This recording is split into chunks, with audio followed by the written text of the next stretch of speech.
O Titanic. Um nome que evoca tragédia, gelo e silêncio eterno. Mas e se eu te dissesse que no fundo do Atlântico, a história mais sombria sobre o navio mais famoso do mundo foi deliberadamente enterrada?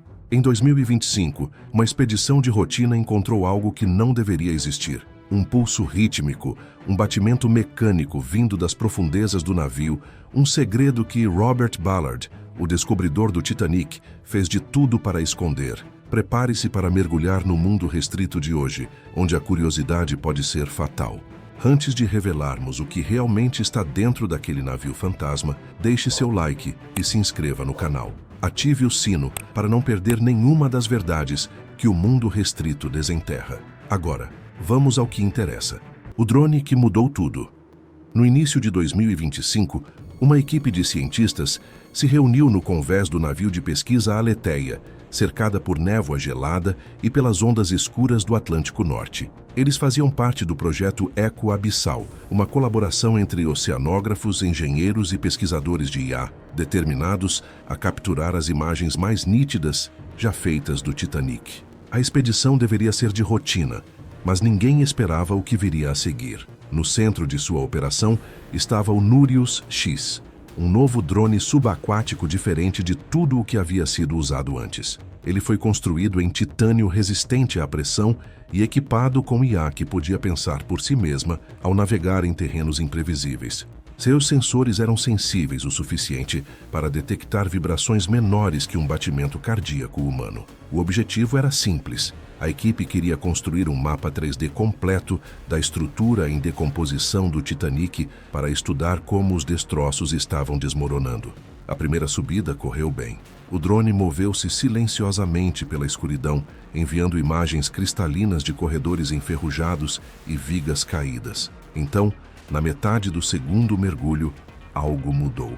O sonar começou a mostrar pulsos rítmicos no fundo da seção de popa do navio. Os pulsos vinham exatamente a cada 3 segundos. A princípio, a sala de controle presumiu que fosse ruído de fundo ou um reflexo do próprio sinal do drone. Mas quando o mesmo padrão continuou a se repetir por 9 horas seguidas, o clima mudou de calmo para inquieto. Os técnicos tentaram recalibrar o sonar, mas as leituras permaneceram idênticas. O sinal não era aleatório. Não estava vindo da água. Estava vindo de dentro do Titanic. Quando tocaram o som nos alto-falantes, não era estática ou feedback.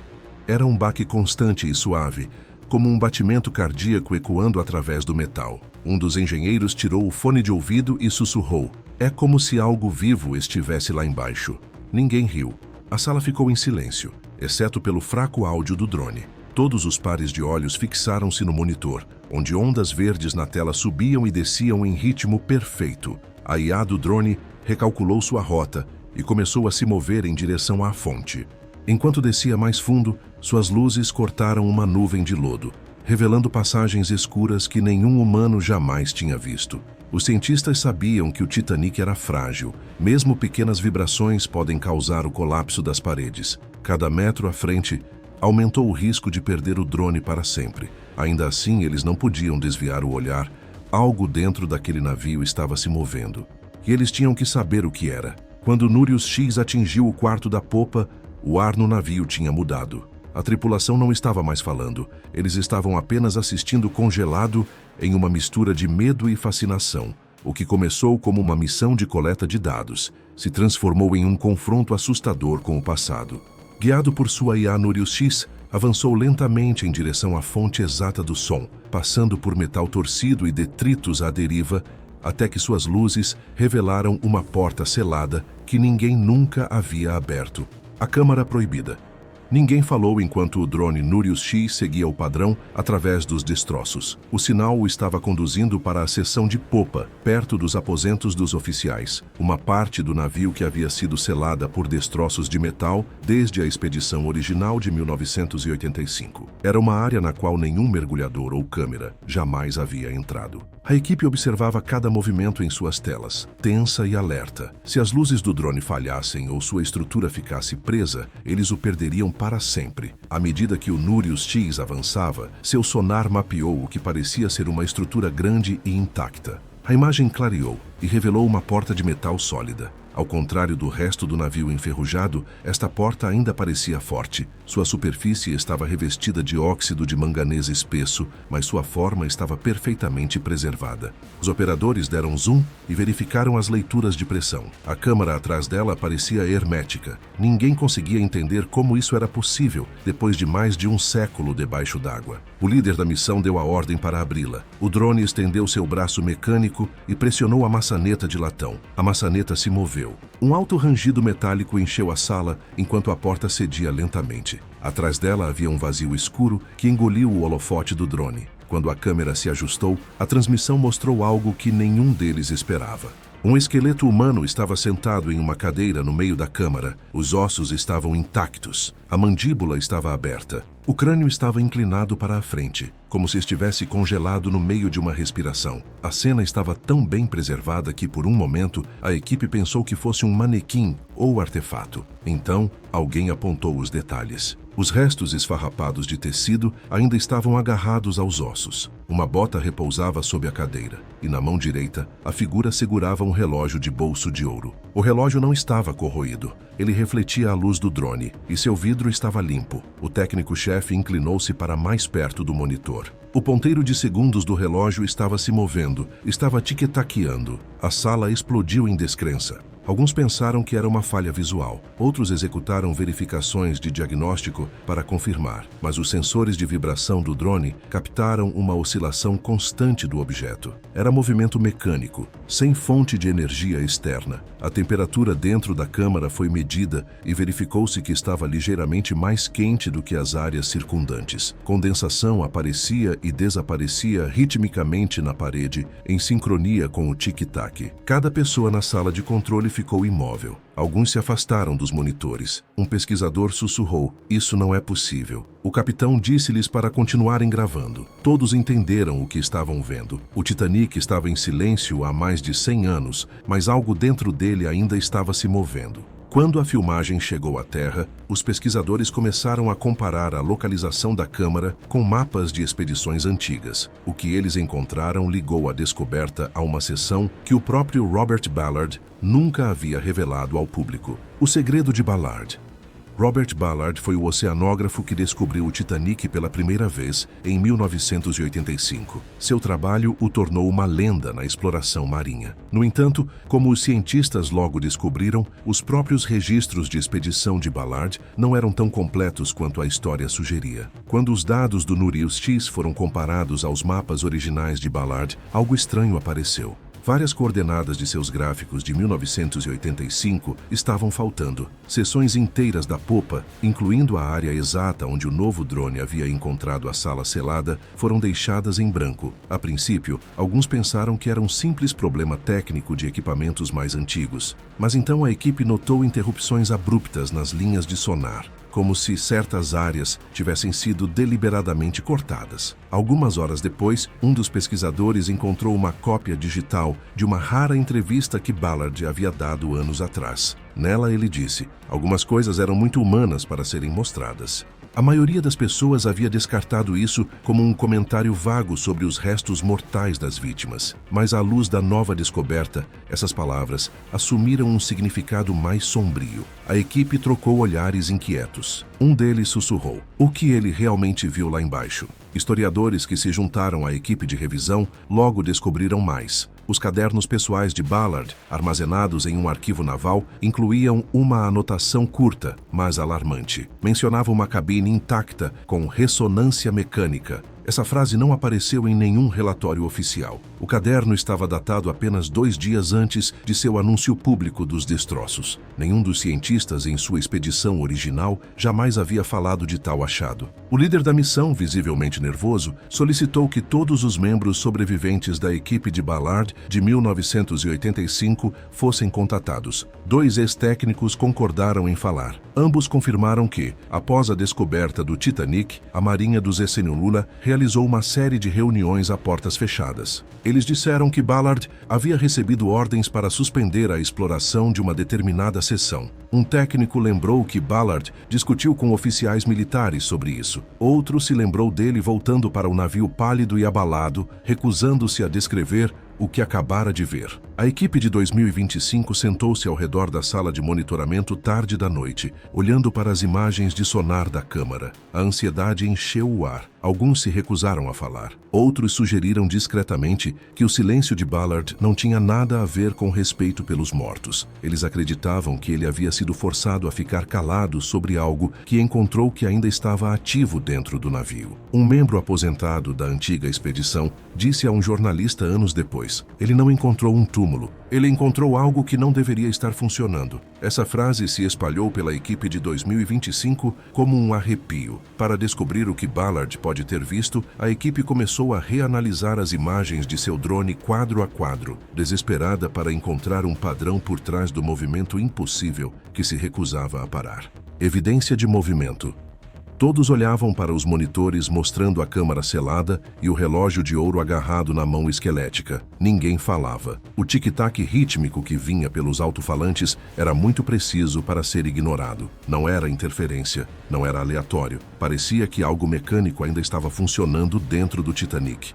Para confirmar o que estavam ouvindo, os técnicos desaceleraram a filmagem quadro a quadro. O que apareceu em seguida deixou toda a equipe sem palavras. O balanço interno do relógio estava se movendo para frente e para trás em ritmo perfeito. Não era um truque de luz ou distorção da câmera, era oscilação mecânica, o mesmo tipo usado em cronômetros marítimos do século XIX para manter a hora precisa no mar. O movimento seguia um padrão matemático exato, constante e consistente. O engenheiro-chefe explicou que, para um relógio se mover assim, ele precisaria de uma fonte de energia constante ou de uma reação química contínua. Nenhuma das duas era possível naquela profundidade. Não havia oxigênio, nem bateria, nem luz solar.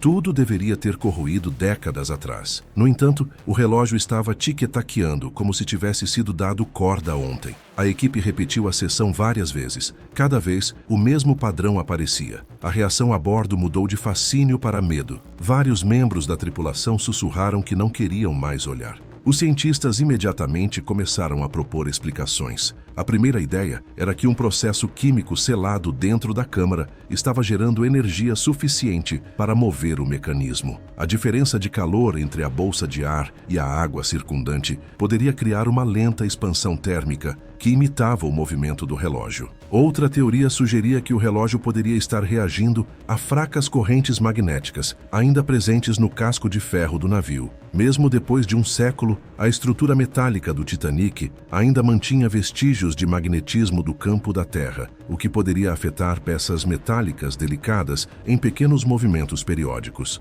Uma terceira explicação se concentrou na bactéria conhecida como Halomonas titanicae. Esses micro-organismos se alimentam de ferro e criam formações de ferrugem em expansão e contração chamadas rústicles. Eles crescem em ciclos e seus movimentos podem produzir vibrações suaves. Alguns especialistas sugeriram que colônias dessa bactéria poderiam estar vivendo nas partes internas do relógio, causando o movimento constante de vai e vem que parecia um relógio funcionando. A análise da filmagem continuou noite adentro. Ao examinar as gravações de áudio, um dos engenheiros de som notou outra coisa. Havia um zumbido de baixa frequência que seguia o mesmo padrão do tic-tac. Não era apenas mecânico, parecia um pulso. Quando o drone realizou outra varredura de sonar, o som mudou ligeiramente de tom, quase como se estivesse respondendo ao sinal. Essa pequena mudança causou pânico na sala de controle. O operador de sonar tirou o fone de ouvido e disse que seus ouvidos estavam zumbindo. Outra técnica alegou ter ouvido ruídos fracos de clique sob o pulso, como uma resposta de dentro dos destroços. O líder da missão ordenou uma verificação completa dos sistemas para garantir que ninguém estivesse alucinando por fadiga ou estresse. Tudo voltou ao normal. As leituras eram reais. Os cientistas não conseguiam concordar sobre o que estavam testemunhando. Alguns acreditavam que era simplesmente ressonância, uma vibração inofensiva causada pela sobreposição de frequências. Outros estavam convencidos de que era uma evidência de que um mecanismo autocontido dentro do navio ainda estava ativo. Ninguém se atreveu a tirar uma conclusão final. O silêncio na sala retornou, mais pesado do que antes. Cada olho permaneceu fixo na tela enquanto o relógio continuava a tic-taquear, um batimento de cada vez.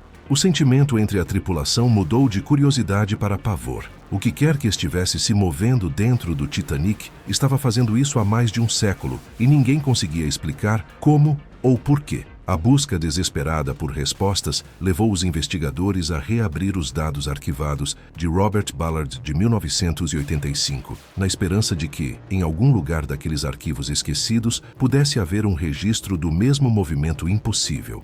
Arquivos ocultos de Ballard.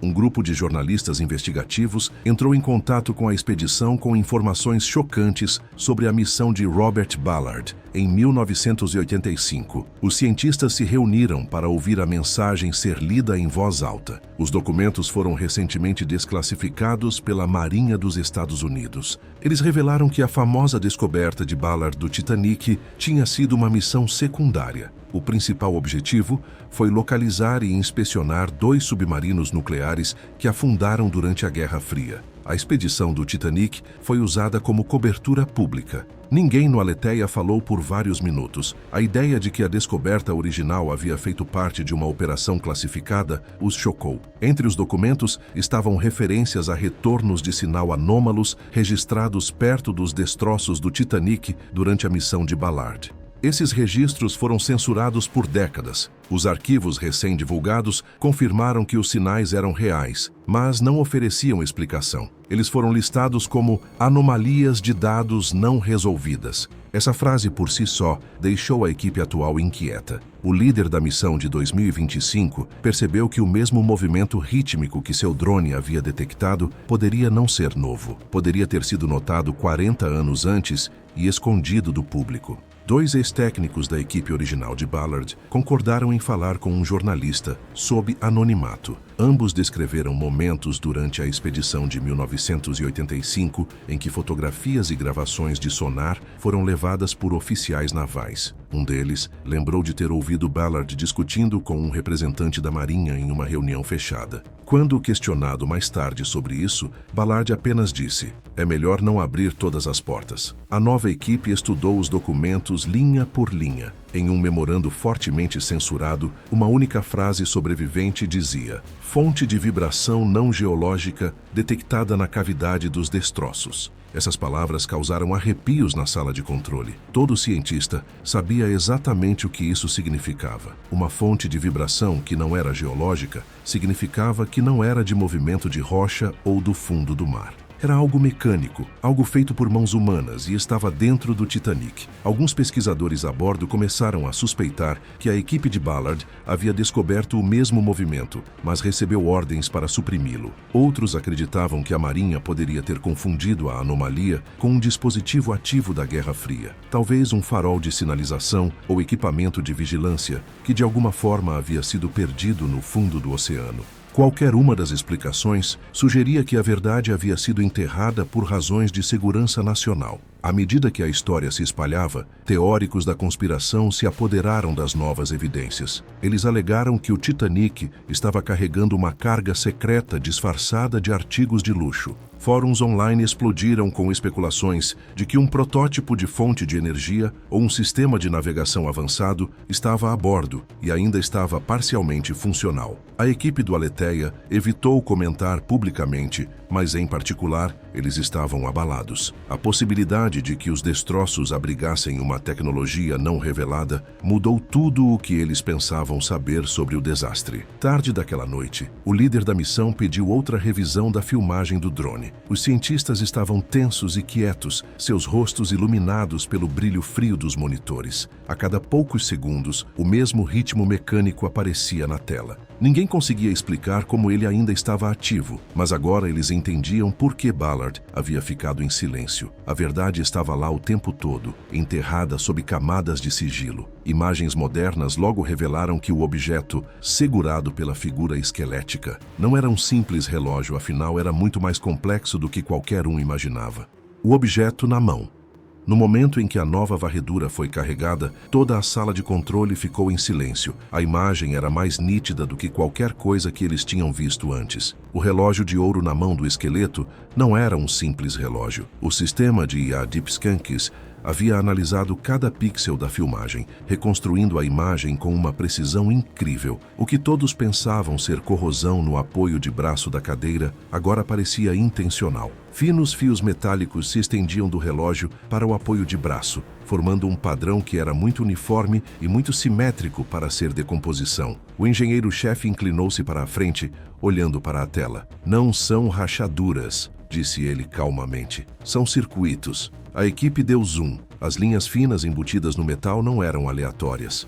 Elas estavam alinhadas com precisão matemática, assemelhando-se a um layout de circuito primitivo. A percepção deixou a sala tensa. O que quer que fosse este dispositivo estava muito além do nível de tecnologia esperado em um navio construído em 1912. Para ter certeza, metalurgistas foram chamados para examinar a filmagem quadro a quadro. Depois de várias horas, eles concluíram que a estrutura se assemelhava a um cronômetro de navegação protótipo, um dispositivo mecânico de cronometragem antes usado para medir a longitude no mar. No entanto, este parecia aprimorado com uma forma inicial de ressonância elétrica, que é a capacidade de um sistema vibrar em uma frequência específica. Relógios atômicos modernos usam ressonância para permanecerem perfeitamente sincronizados, mas essa tecnologia não existia na época em que o Titanic navegou. A sala se encheu de murmúrios inquietos. Alguém murmurou: "Como isso pode ser possível?" As leituras ficaram ainda mais estranhas quando os engenheiros mediram a saída eletromagnética.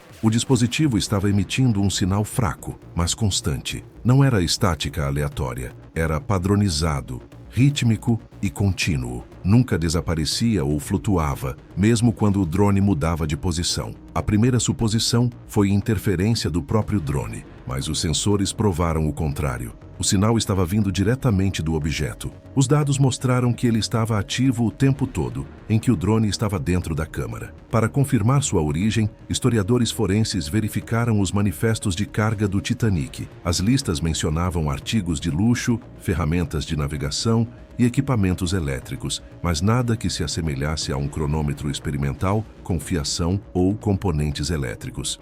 Essa ausência tornou a descoberta mais perturbadora. O que quer que fosse essa coisa, não era para estar lá. Um debate acalorado estourou no navio. Alguns cientistas acreditavam que o objeto poderia ter sido uma invenção particular trazida a bordo por um passageiro rico para testes. Outros acreditavam que era algo totalmente diferente. Os argumentos ficaram mais altos, até que o diretor da missão ordenou que todos se acalmassem. Então, o engenheiro-chefe propôs uma única teoria que mudou todo o tom da discussão. Ele explicou que a frequência do sinal correspondia a um alcance conhecido, antes usado para a comunicação marítima inicial. Muito antes de o rádio moderno ser desenvolvido, pesquisadores haviam experimentado o uso de ressonância de baixa frequência para enviar sinais através da água do mar. Esses testes nunca foram concluídos porque a tecnologia era instável e poderia interferir em bússolas e instrumentos magnéticos. A equipe percebeu o que isso significava. O objeto não era apenas um cronometrista. Era um transmissor, um gerador de sinal experimental construído para emitir uma onda de baixa frequência. Se isso fosse verdade, o Titanic poderia ter estado secretamente carregando um protótipo de sistema de comunicação que nunca foi registrado em seus documentos oficiais. A descoberta sugeriu que alguém estava usando a viagem inaugural do navio como plataforma de teste para um projeto classificado ou privado. Pior, o dispositivo ainda poderia estar funcionando. O pulso rítmico detectado pelo drone pode ser os remanescentes de uma transmissão que nunca parou. Os engenheiros calcularam o que isso significava em termos físicos. A vibração constante do dispositivo poderia estar afetando os destroços circundantes. Ao longo de décadas, essa ressonância fraca, mas contínua, pode ter acelerado a decomposição da estrutura metálica do navio. Também poderia ter causado interferência nas leituras de sonar durante expedições anteriores, o que pode explicar por que varreduras anteriores do Titanic sempre produziram estranhas distorções. A equipe ficou em silêncio, enquanto as implicações eram absorvidas. Se a reação dentro do dispositivo se intensificasse, ou se o sonar de outro drone desencadeasse uma mudança no sinal, isso poderia desestabilizar a bolsa de ar ao redor da câmara. Isso poderia levar a uma liberação repentina de gás hidrogênio ou metano preso dentro dos destroços. Em termos simples, se alguém o perturbasse, o resultado poderia ser catastrófico. Quanto mais eles estudavam os dados, mais claro ficava que o objeto não era passivo. Ele ainda estava executando uma função. O sinal rítmico, embora fraco, poderia estar mantendo a sincronização com algo que não existia mais. Um transmissor parceiro ou uma estação base que já havia feito parte de um experimento. Qualquer que tenha sido seu verdadeiro propósito, agora era instável e imprevisível. Os cientistas no Aletheia sentaram-se em silêncio atordoado. O ar na sala de controle estava pesado. Ninguém falou por vários minutos. Alguns deles desligaram seus monitores e saíram, visivelmente abalados. Pela primeira vez, eles estavam com medo não da profundidade ou da pressão, mas do que poderiam ter despertado. Mais tarde, um pesquisador lembrou-se de uma citação de Robert Ballard que ressurgiu durante a investigação. Ballard disse uma vez: "Eu sabia que ainda estava funcionando mesmo naquela época. Algumas coisas lá embaixo nunca pararam." Quando perguntado o que ele queria dizer, ele se recusou a dar detalhes, apenas dizendo: "Você entenderá quando ouvir com atenção." O navio ainda está falando. A equipe finalmente entendeu o que ele queria dizer. O Titanic não estava em silêncio. Ainda estava vivo de uma forma que ninguém jamais havia imaginado. Pela primeira vez desde o início da missão, a tripulação decidiu interromper todos os mergulhos futuros. Nenhum deles queria descobrir o que poderia acontecer se aquele transmissor acordasse completamente. Deixe sua opinião nos comentários. Você acha que o silêncio de Ballard foi para proteger os mortos ou para esconder uma tecnologia que ainda representa um perigo? O mundo restrito quer saber o que você pensa. Compartilhe este vídeo com quem você sabe que ama teorias de conspiração e mistérios não resolvidos. E lembre-se, a verdade está sempre escondida onde você menos espera. Até a próxima, e que sua curiosidade não te leve para o fundo do mar.